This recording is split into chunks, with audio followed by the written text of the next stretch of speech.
I'm still trying to set up this. Okay. Good morning.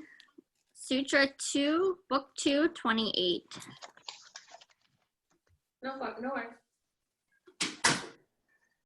By the practice of the limbs of yoga, the impurities dwindle away, and there dawns the light of wisdom, leading to discriminative discernment. From here onward, Pantanjali gives us different ideas about yoga practice. He divides it into 8 stages or limbs. This is why these sutras are also called Ashtanga Yoga or 8-limbed yoga. He goes over the same ideas he has given up to now, but in a more practical way. Sutra 29.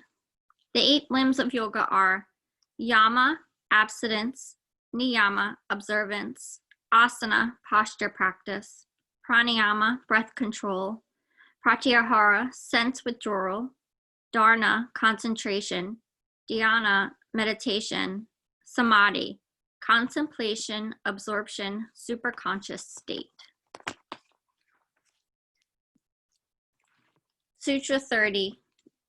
Yama consists of non-violence, truthfulness, non-stealing, continence, and non-greed. Now we have come to Yama, the first limb of Ashtanga Yoga. We should remember here that each of the 8 limbs is equal to the others and necessary. Ahimsa is not causing pain. Some authors translate it as non-killing, but it is not that. Himsa means to cause pain. Ahimsa, not to cause pain. Killing is different from causing pain. Causing pain can be even more harmful than killing. Even by your words, even by your thoughts, you can cause pain. Satya is truthfulness, not lying. Asteya means non-stealing. These things seem so elementary, but are at the same time elephantary. They shouldn't be discarded as being mild. They are not easy to perfect. Brahmacharya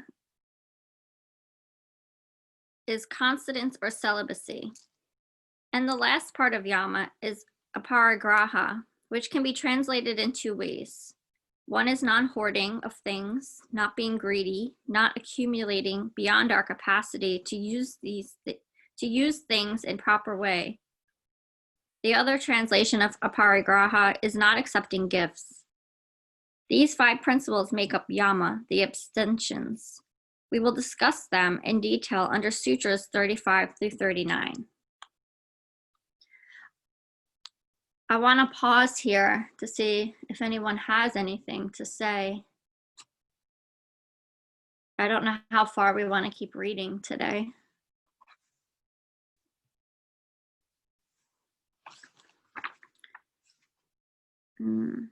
Sorry, we're muted. Yeah, you can unmute yourself if you feel like you have something to say on the yamas. I can read through the next 2 and then we can pause after we just go over the overview of the niyamas. Sure. Or maybe up to, I feel like some of us that took, what? Yeah, do the niyamas too. Okay, Sutra 31. These great vows are universal, not limited by class, place, time, or circumstance. Patanjali calls these the Mahavratam, or great vows, because they can never be broken by any excuse, not time, place, purpose, social, or caste rule, not by winter, summer, morning, or evening, or by this country or that nationality. These points are for whole time, dedicated yogis, and so for them, Patanjali allows no excuses. For people who aren't that one pointed toward the yogic goal, these vows can be modified according to their position in life. Number 32. Niyama consists of purity, contentment, accepting but not causing pain, study of spiritual books, and worship of God, self-surrender. The next limb, niyama, concerns observances. These The 5 points of yama, together with the 5 points of niyama, remind us of the 10 commandments of the Christian and Jewish faiths, as well as the 10 virtues of Buddhism. In fact, there is no religion without these moral or ethical codes. All spiritual life should be based on these things. They are the foundation stones without which we can never build anything lasting. I think I'll read the next one and then we can pause and chat. Number 33. When disturbed by negative thoughts, opposite, in parentheses, positive, one should be thought of. This is Pratipakasa Bhavana. Here, Pantanjali gives us a very nice clue on how to control the mind and obstruct those thoughts we don't want. The best way, he says, is to invite opposite thoughts. If the thought of hatred is in the mind, we can try to bring in the thought of love. If we can't do that, we can at least go to the people we love and in their presence forget the hatred. So although the hatred comes to the surface, we can keep it from coming out or staying long by changing the environment. Sometimes we see this work between married partners. When sparks fly between them, if their little one crawls up to them, what will happen? Those of us who have had this experience will immediately know. The sparks instantly cool down. Either the mother or father picks up and hugs the child. That's because they both love the baby. In the form of the child, love comes in, and the anger or hatred is immediately banished. We can create a positive atmosphere by looking at a holy picture, by reading an inspirational book, by meeting with a certain person, or simply by leaving the disturbing environment. This is a very practical point. It is very difficult to control negative thoughts while staying in a negative environment unless we have extraordinary strength. The easiest way to change the environment,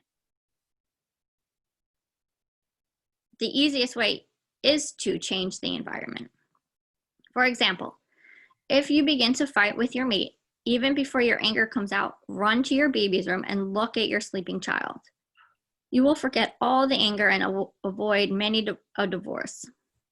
At least for that reason, have a youngster at home, or go into your shrine room, sit in front of the altar and read a nice book, or travel to the country, look at the open sea, anything as long as you change the environment. In that way, we create the opposite thought. Another way to control a negative thought, even before the thought overpowers us, is to think of its after effect. Stop and consider, what will happen if I allow this thought to continue? I'll lose my friends. If that other person is strong, she may not even be affected at all. She might just laugh at me and go away. But even before that other person is affected by my anger, I will be affected. I'll shake up my nerves. My blood will boil. I wanted to read through that one because I saw that bhavana word, and I took Jafar's workshop yesterday and he spoke about this word. And I have to say, I didn't agree with what Pantanjali says versus what I learned about it yesterday. Pam, would you mind sharing what you learned yesterday? Yeah. Because I feel the same way. I find what you just read very problematic in a lot of different ways. So I'm curious what another perspective on it might be. Yeah, so what I learned about it is, or my take on it, is that, and the way it was explained is that we have these intentions, we make these intentions that we're going to intend to do, but maybe we never do them. Like he gave the example of losing 10 pounds. And I believe intentions are good, but the way I think I got out of bhavana is that it's a seed, and we plant the seed, and we're not going to have control over the outcome, but that we can tend to the soil around the seed. And this is what the bhavana practice is. It's, I guess, tending to the soil around the seed. And so, I mean, we all went through 200 hour. So I'm reading yamas and niyamas and going over it quickly because we know it. But really, a few years ago, I had no idea what these words were. Yama, niyama, ahimsa. So I think spending time on the yamas and the niyamas and then getting to this practice isn't just a matter of me turning a few pages. Like, it could take years to work on these things. But I didn't love how he said, I guess I don't love how he's saying, if you're having an argument with somebody, just go in the other room and look at something else. Like, to me, that's not truth. Yeah. And that's like burying. Right. And I love, in the workshop, Jafar said like opposite heel, but I took it more to movement, more like, okay, if you're feeling lazy, maybe you need to do some chaturanga push-ups. And if you're feeling really active, maybe you need to sit in child's pose for a little bit. But I didn't think of it as far as like emotions to this extent. I could see it like, okay, if you're feeling a little sluggish, maybe doing one thing that brings you joy just to see if you can change it. But when it's this extreme, I don't think running away from the problem to something opposite is really. He's definitely like extending it. He's extending it past what Pantanjali usually taught about that, which is, it's a meditation practice. It's a contemplation practice, opposite thought. It's meant to kind of restructure the brain while you're sitting in meditation practice. It's not really, you know, sometimes you have to have an open, honest, communicative, but I mean, Satchidanandana is, you know, this book's a little aged now. Yeah. Yeah, that's what I was gonna say. Yeah.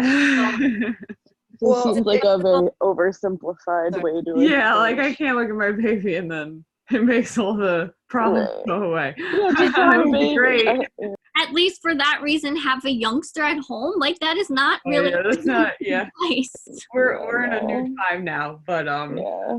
But anyway, I yeah, think it's a meditation practice that's very effective at changing your viewpoint of the world, which is a very great, and it's meant, you know how like when we learn meditation, we talk about how you're cultivating a skill through the technique. This is just a technique to cultivate a skill. It's not meant for us to be positive about everything and like unicorn wash the world, you know what I mean? Right. It's meant to sort of give us more of a real perspective on life, because we tend, I don't know if it's a human thing or an American thing, but we tend towards such criticism and such negativity.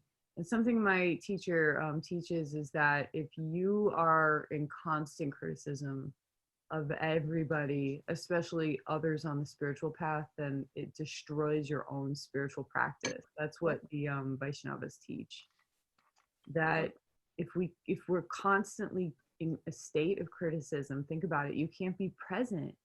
You're always expecting everyone else to change, and it destroys your spiritual practice, essentially. You know, the yogi's supposed to be discriminatory. The yogi's supposed to, you know, see what's right and wrong. But that's very different than the level of criticism. Just like in the Yelp culture, you know, things are so out of control. Yeah. It's like the tiniest little thing and they will just decimate your reputation these days. And it's like we've gotten so far away from compassion and presence, and it's actually causing us suffering. So there is a shred of truth to what he's saying, but I mean, like when it gets, yeah, that's just a little too far out there, the kid thing. I just think it's I can't think of the right word, but like if I'm sitting here self-study, which is one of the niyamas, and I'm trying to understand this one, like I have this one marked, like this one spoke to me when I went through it and read it. But after hearing that timely workshop yesterday and like another explanation of it, I think that's another thing is too, like if something doesn't sit with you, challenge it and go pick up a different translation of sutra, which is something I never really did either. And I have other sutra translations here now, so it is something I just didn't read ahead. So it is something I think it's important in life to just like if you don't like it, if you don't understand it, ask somebody. Yeah. Yeah, Joshua Green was saying that about the Bhagavad Gita, which like blew my mind. I think it was last weekend we had a workshop with him. He was saying that there are so many translations of the Bhagavad Gita, and it's like every single author is putting it through their own lens to such extremes that there's this French translation of the Bhagavad Gita that's like entirely anti-Semitic and influenced like the Nazis, Wow. which I didn't. I knew, like I've heard That's that Adolf wild. Hitler's girlfriend used to do asana. And I get that Oh they've my God. stolen a lot of things from the Vedas, right? They take the swastika, turn it around, and rather than it being the four beautiful noble truths, they make it an awful, disgusting thing. And they talk about the Aryan race, which is like a total perversion of a culture of yogis, essentially. And they like make it this disgusting thing. You're saying you can take anything and put it through the lens of the person reading it. And yeah, Pam, like that's such a good point. There are so many translations, and like I've had so many teachers tell me, just learn Sanskrit. Why don't you just read it as it is rather than through the eyes of another person? Learn Sanskrit. And I always, I'm getting around to that, but it's an interesting point you made, Pam. I've also been thinking a lot of, sorry, go ahead. Okay, I've been thinking a lot about what Adriana keeps asking about is this, how can you go further? And maybe I'm not in line with what she's asking, but this is what I'm getting out of it. But like, how can you go further into this meditation? And I can't remember the Sanskrit word for when it's grouped dharana, dhyana, and samadhi. I think there's a word, it starts with an S, that Samyama. Samyama. So I feel like we call it meditation. Hey, come here. And I keep thinking about this example, like we call the driveway, and the parkway, but really it should be opposite, right? Like we should be parking on the parkway and driving on the driveway. Like sometimes words don't like mean what we're doing. So like we say meditation, but really we're doing concentration. But maybe some people meditating are really doing the samadhi. So like I really feel like I want to shift the word of meditation practice to the other word, samyama. Yeah, but most people still aren't doing samyama. Samyama is a very, very, very advanced practice. Okay. No, samadhi or what is, I thought when they were grouping the three of them, it was three, they group it and call it samyama, but doing all it's like three. a specific technique for samyama. Well, I want to come up with a word that groups those three. Yeah, no, we need a different word, absolutely, because people use the the umbrella of meditation, and a lot of people definitely are not meditating. Well, and I guess it could be said the same for yoga. Like, yeah. I'm like tired of explaining to Eric which type of yoga I'm doing because he thinks I'm just constantly moving.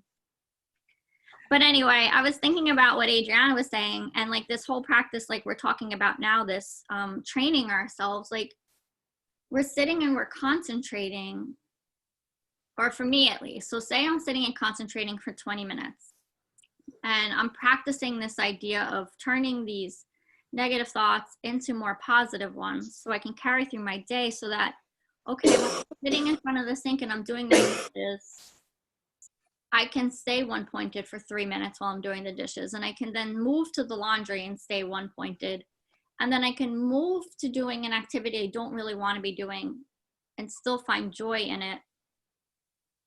And then I can move to something I truly am enjoying and stay one pointed in it and really stay present, instead of doing all these tasks throughout my day. And while I'm doing the dishes, I'm thinking about the other 5 things I have to do. And then while I'm doing the thing that really brings me joy, I'm giving myself a hard time because I should be doing all the other chores. So I feel like this practice of concentration is just allowing us to be more present, so that even when you're doing the dishes, you're doing concentration practice. Mm-hmm. And it just becomes like a whole day of concentration practice. And then from there, we can start our meditation practice.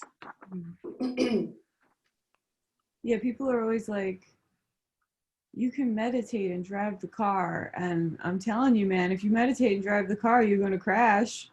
When you're really meditating, you're not really present in your body or mind anymore. You can concentrate and drive your car. Yeah, you can. Sure. Yeah, it's like what you're saying. Like, we definitely need another word. I lost my bookmark. Yeah. Amanda, you use the word be present a lot, and it's helpful. Just like, just be here in this moment with what you're doing right now, whatever that is. Did you guys, I don't know how to pronounce his name, ever read, is it Eckhart Tolle? Yes.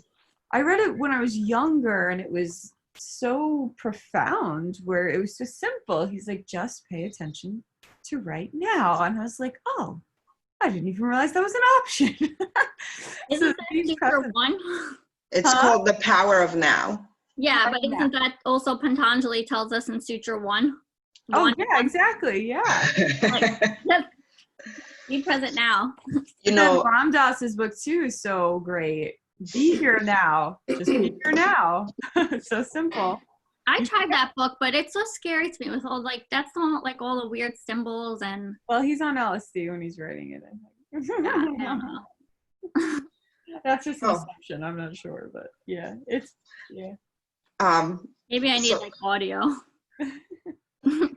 This for this training for our graduation, we had to make a mala, and I didn't want to. Like, I really didn't want to when I saw it there, because I made malas before, just to tying the string, and it takes so long. So I was like, ugh. And then of course I had to do it, so I did it. And like the first 3, I was like, and eventually I got out of my head. And it was so nice to like realize that, because I had to really pay attention to looping these 4 circles over my finger and like pulling them out the same way they were and not let them move around. And I was just there, and I had already done like 50, and it was nice and it was pleasant. And I realized how much it got to relax my whole body. And I was like, duh. And it's the whole thing of like, just be present. Just be here, like, instead of dragging ourselves to like, but how many times do we actually really do that throughout a day? That's what the yamas and niyamas get us to. They get us to a place where we can be present, right? Like, if you're being awful all the time, you're going to have guilt. You're not going to be able to focus. You're not telling the truth. You're going to have to think about all the lies that you have to cover up. You won't be able to be present. If you're stealing in any capacity, there might be like a concern you're going to get caught. There might be just the energetic implications of what's going to come back at you from stealing, what's going to be taken from you. You can't be present, right? If you're hoarding stuff in your space is just chock full of stuff. You have all these emotional attachments to all these things. You're not going to be able to be present. And the list goes on with the niyamas too. It's really, they're my teacher calls them guardrails. It's like when you're driving on the road and you have those guardrails up on the side, they're keeping you from falling off the edge. They're keeping you from sort of losing your presence all the time. So even though it seems like an annoying practice or a difficult practice, especially when you first read them, you're like, how can I do all of these all the time? Just when you start integrating one at a time, maybe one a month, your mind starts chilling out a lot, and the world becomes clearer and you can just see better. You gain that skill of presence. It's an incredible thing. It's hard to just say be present if you don't have a lot of mastery over your mind, but if we can create the environment, like what Pam was saying, I think that's such a beautiful analogy. Like, just tend around the seed. People always ask me now, right? Everybody's starting a garden. Everyone's like, what do I do? How do I keep them from dying? And I'm like, just put them in really good soil and make sure there's an irrigation system set up so they get watered, and that's it. Then they do their thing. You don't have to do anything. Just leave them alone. And it's like, if you set them up for success, then they'll grow really well. And it's the same with in Ayurveda with even growing a child in your womb. Like, you prepare your womb for 6 months. You have to cleanse and meditate and do yoga and do all this stuff. And you create such a healthy, well body that the egg flourishes and the baby's healthier and they have a longer lifespan. And it's like, if we can take the time to set the environment for ourselves as adults now, like what kind of fertile ideas will get planted? What kind of creativity will spring forth if we could just set the stage for ourselves? And I think that's why he's referencing this practice. I don't even know if it's in the actual sutra, but he's referencing the practice of opposite thought. It's creating a fertile environment. Allison, you posted that thing yesterday on Elizabeth Gilbert. Yeah, the interview with What a beautiful conversation they were having about how, I think about that all the time. I was very worried when I started meditating because I was an artist, I was a musician, a writer, a painter.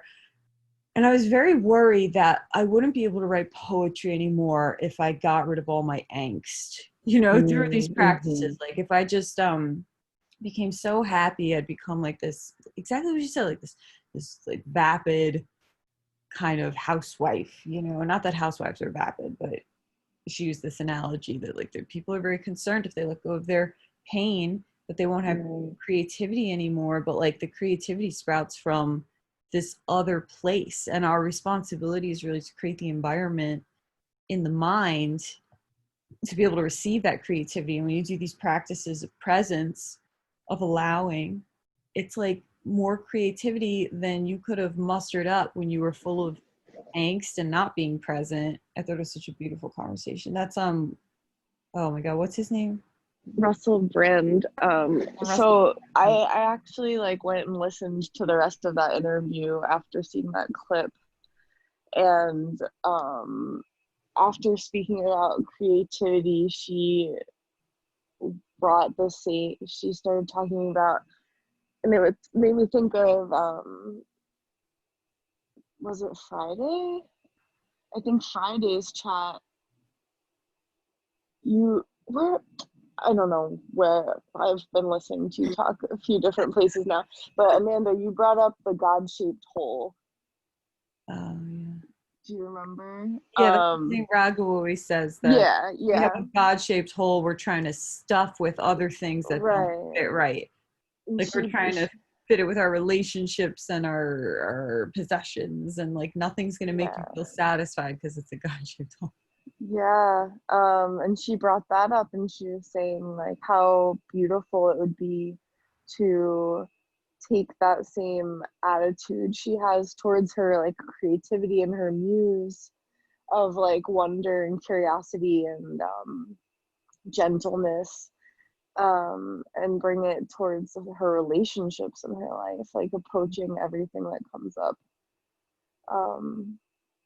So I'm kind of taking us on a tangent with that, but just I guess it all ties into like creating and tending to that around which we are trying to influence, like our mind view around how we're approaching others or our creativity.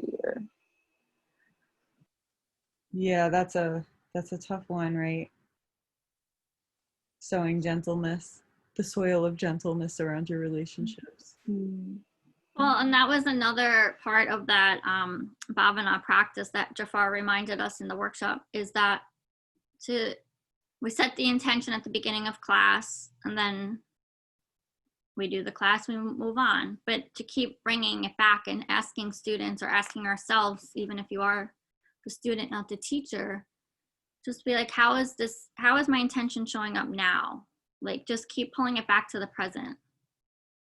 So he gave the example of peace, but if you're working on something else, your intention, like just if you wake up in the morning and you're like, I'm going to have a productive day, and then you go on about your day and you keep getting obstacles, and then you go to bed and you're like, oh, I didn't get anything done, but then you never really checked in with yourself throughout the day and really asked yourself, like, okay, what can I do to pivot?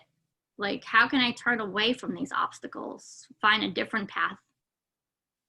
Or can I give myself 5 minutes of what I truly need? Like, I loved, one of the students yesterday wrote in the chat, I thought we were going to move today. And then Jafar had us move for 5 minutes, but he didn't instruct us. He just said, do what you need to do for 5 minutes. If you need to sit, if you need to move. And then she came back and she shared that she was like itching to move. And it was like the most movement she's done in 5 minutes. And in my head, I'm like, why do we not let ourselves just move? Like if I'm sitting here on this chat right now, I could hide my video and do a whole sun salutation practice. Like if I wanted to.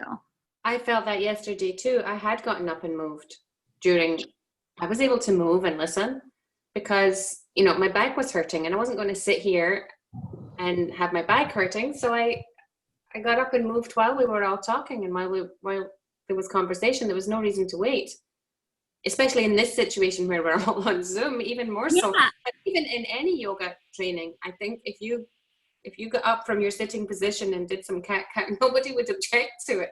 You do what you have to do. But anyway, I think yesterday, when he talked about bhavana, one of the things that he said was the actual word. It comes from the Chadaka Veda, which I'm not familiar with at all. But that's also the one that Ayurveda comes from. So this is, I gave myself some little, look circles to look into that a little bit. And he said it also means the art of soaking and drying, which, when you're talking about cultivating the soil in which to grow a seed, the art of soaking and drying, I thought was very interesting. And if we're talking about, going back, like you're saying, Pam, keep going back to the intention. That's the soaking and drying. You do some things and then you go back to the intention and look to see where are you now with it, or how is that intention manifesting in this particular situation. Like in your class, it could be how is that intention when you're doing standing postures? How is that intention when you're doing seated postures? Or how is that intention, he said, when you're doing your favorite posture, and how is that intention feeling or manifesting when you're doing the postures you don't like? That's the same as during your day, isn't it? How does your intention manifest while you're doing the things you're looking forward to doing, and how does it manifest when you're taking on the things that you don't like doing on a daily basis or once in a while, but you still have to do them. So it's that art of soaking and drying, and keep coming back to it. And he said, cultivate the soil. It's not just making a good environment. You're cultivating the soil. And I'm not a gardener yet. I'm trying, but there's a lot to learn about cultivating the soil. There's a lot to learn about different plants and what soils they need and what nutrition they need. And, and that's if you take that analogy back into your life, it's the same. The soil maybe is not the same for everything, and the nutrition is not the same for every situation that you encounter. And so you have to be present enough to notice that. Not to say that I can do any of that yet, but that's all things that he made me think about, And I think when I was listening to you read the Patanjali, I just lost my, there it is. When I was listening to that, I was thinking, the last paragraph where he says, when he's talking about the bhavana, when he says to stop, when you want to control the negative thought, to stop before it overpowers you. And that, that's where walk away and look at the baby or whatever. It's going to it's that stop. It's that pause. Mm-hmm. Not that looking at the baby is going to solve the problem you have with your mate, but it's going to give you a moment's pause. So it might not be a baby, it might be something else, but you stop. It's the art of pausing. It might be the art of that soaking and drying, the pause, and being able to cultivate that. I mean, so much of what he was saying yesterday and on Saturday of what Jafar was saying, it was so amazing. I was thinking about what I do in the classroom all the time and how I try to work with these things, not realizing that I'm doing yoga with my 5-year-olds, but I guess I am. I mean, I do physical yoga with them, but I'm talking about the spiritual practice. I've been working with my littles for years and years and years on the pause. And that's really hard for a 5-year-old, the pause before you act. It's hard for everybody. But that's where the change happens. If you can pause, and if you can recognize you need to pause and take a breath or do something else, or say, I need to take a break, or whatever it is, walk away, all those different techniques that you teach children. We're still just trying to teach ourselves the same thing. Maybe we just have some bigger issues to work around. But it was all about, everything he was saying yesterday kept bringing me to the thought of the child development person, Vygotsky, says when you're teaching someone, you teach them within the zone of proximal development, meaning that when you want to challenge someone, if you want someone to learn, you have to get that right space where they're challenged, but it's not so hard that they give up. And so you try to do that as a teacher all the time for your students, to find what their zone of proximal development is, and then they're going to be able to succeed. Well, I think Jafar was doing that with us yesterday. That he found, I mean, the way he teaches, he was able to provide the information at everybody's zone of proximal development. You know, we were all able to take something from what he said that was just right for us, and to challenge us enough in our practice to move forward. And that's the same, you know, as I'm looking at the sutras again, rereading them again, you've got to find where's that zone for you where you can begin to cultivate the practice, cultivate the environment to grow the seed, to grow your ability to be present, to notice, to notice. It's all about noticing, to being present so that you can notice, because if you don't notice, then you don't know what to work on. So That was beautiful. Mm-hmm. Yeah. Expanded awareness he kept talking about yesterday, and I think that is what I'm trying to focus on. If you can have an expanded awareness of yourself, whether it's in your physical practice, and definitely I need to, you need to cultivate that in physical practice, but in your daily, day-to-day stuff, then that's when you can start to make those little changes in the cultivation of the environment and cultivation of the soil, because you become aware. There's so many things that I haven't been aware of up until now. So, yeah. Thank you, Jackie. I feel like when I start talking, I go around in circles, so I apologize for that. No, it was good. Yeah, That it's was good. But we need to move into breath. I feel like when I'm leading, we are rushing breath, and after Saturday, it's so important. So important. Yeah. So maybe today you get you find a shape that you can be really comfortable in. We'll do alternate nostril breathing, and I'm gonna make an effort. I know some other pranayams, but I don't know if I'm comfortable teaching them. So this is my new seed, but I am comfortable teaching alternate nostril. So just taking a second to set up so you're comfortable and you have a straight spine. So you can be on your back, although I don't know if you want to do alternate nostril on your back. Maybe you're sitting up against the wall, or maybe you're propped up on a block or bolster a pillow. And just take even breath in, even breath out through your nostril. See if you can make the breath longer,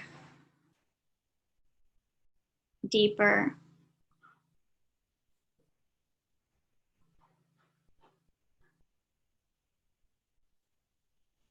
And maybe we start to practice now, changing that opposite.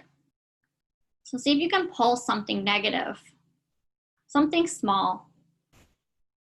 See if you can just flip it.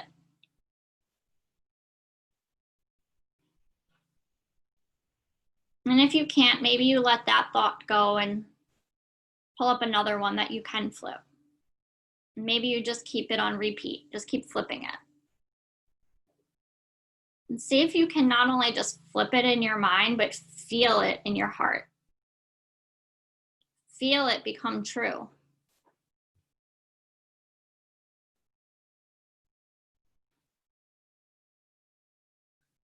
And we'll take a few rounds of alternate nostril breathing. Left palm stays in lap. Close your right nostril with your right thumb, your left nostril with your right ring finger. You'll breathe in through both nostrils and breathe out through both nostrils. Close your right, inhale through your left. Feel the pause at the top, close the left, and then exhale through the right. Inhale through the right.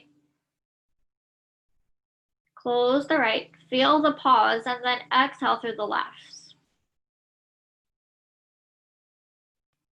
Inhale left. Close and pause. Exhale right. Inhale right. Close and pause. Exhale left. So do that 2 more rounds on your own breath. Noticing the pause, not retaining the breath. If you want to notice the pause at the bottom of the exhale too, go for it.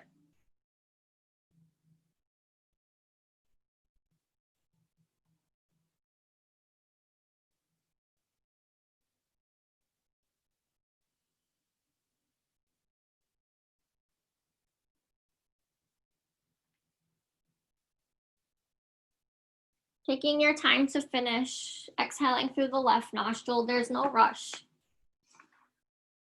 Settling into your meditation, your concentration practice, whatever it looks like for you. Getting the body comfortable. So if you need to move first, move. So that you can spend the next 20 minutes working on changing those negative thoughts into positive ones.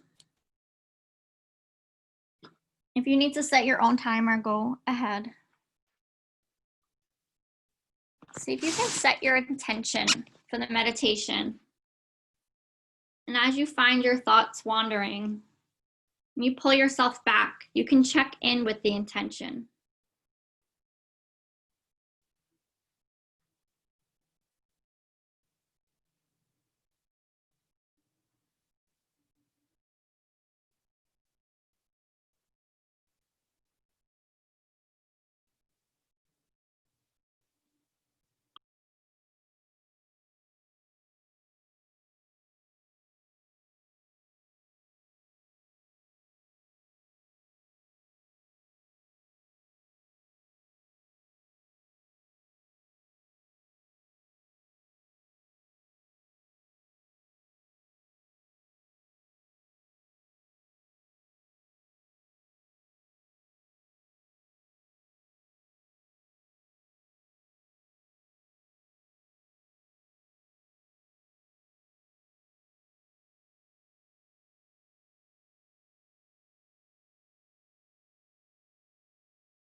Bringing your hands together in front of your heart, tucking your chin down.